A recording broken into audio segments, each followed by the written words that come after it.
Hello and welcome to the Team Afterburn Studios. I'm Phil and I'm here to share what's new for next month. We have quite a few new exciting exercises that you're going to see next month. Your first exercise is going to be the straight arm rubber band pull down.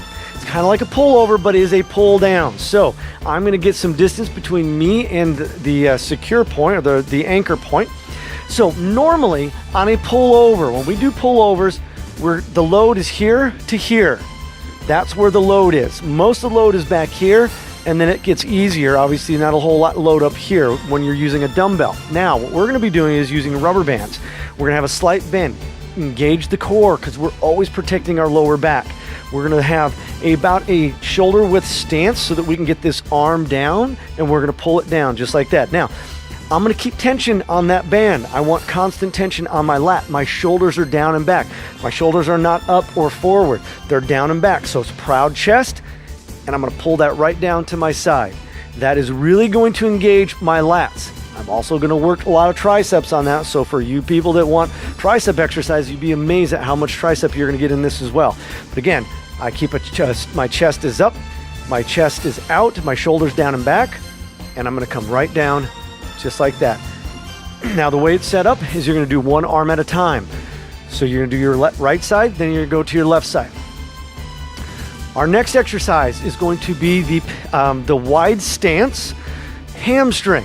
So I'm gonna be in a wide stance. So I'm gonna open up my hips. Then I'm gonna go to one side and I'm gonna try to get my shoulders and my head all the way down to my knee, keeping this knee as straight as I possibly can. I'm gonna take this arm, my outside arm, I'm gonna reach it around as far as I can because that's gonna give me a stretch in my lat.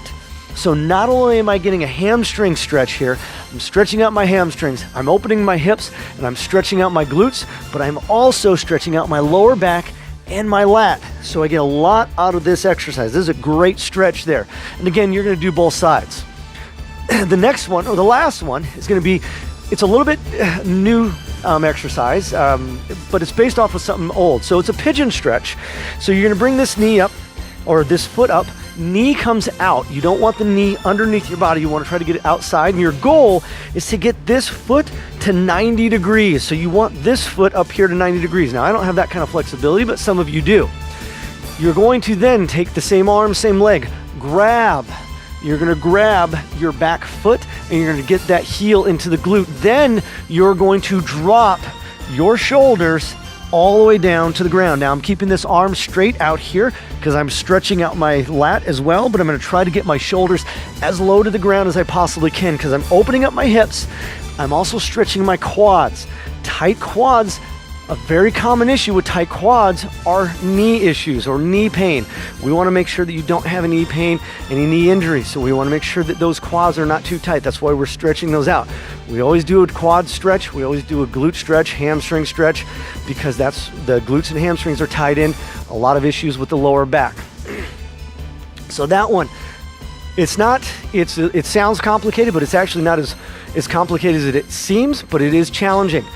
Anytime you do a stretch, I want to stress that you need to put some effort into the stretch. If you work out, when you're working out, I know that you feel a level of discomfort when you're working out. Otherwise, you're not going to get any results. The same concept goes for stretching. Put effort into the stretch. There should be a certain level of discomfort. I'm not saying that you need to feel like you're ripping your muscles off your bone or your ligaments or tendons.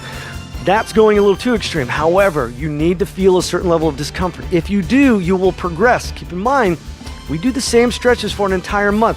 And the reason that we do that is because you have an entire month to get progress into these stretches. So you should see yourself progress from workout to workout, getting a little bit deeper, get a little bit better range of motion in those stretches. And that's gonna do so much for you to ease up your pain in your joints. It's a huge benefit. That and the foam rolling, which is why we do the foam rolling at the end of every exercise, is huge components to minimizing pain and reducing the risk of injury. And those are the reasons why we do those exercises. Now, this month you're gonna have one exercise per muscle group, which means you should be able to increase your load. Last month we had 3 muscle groups or exercises with the same muscle group. That means you had to go a little bit less because there was a lot more time under tension.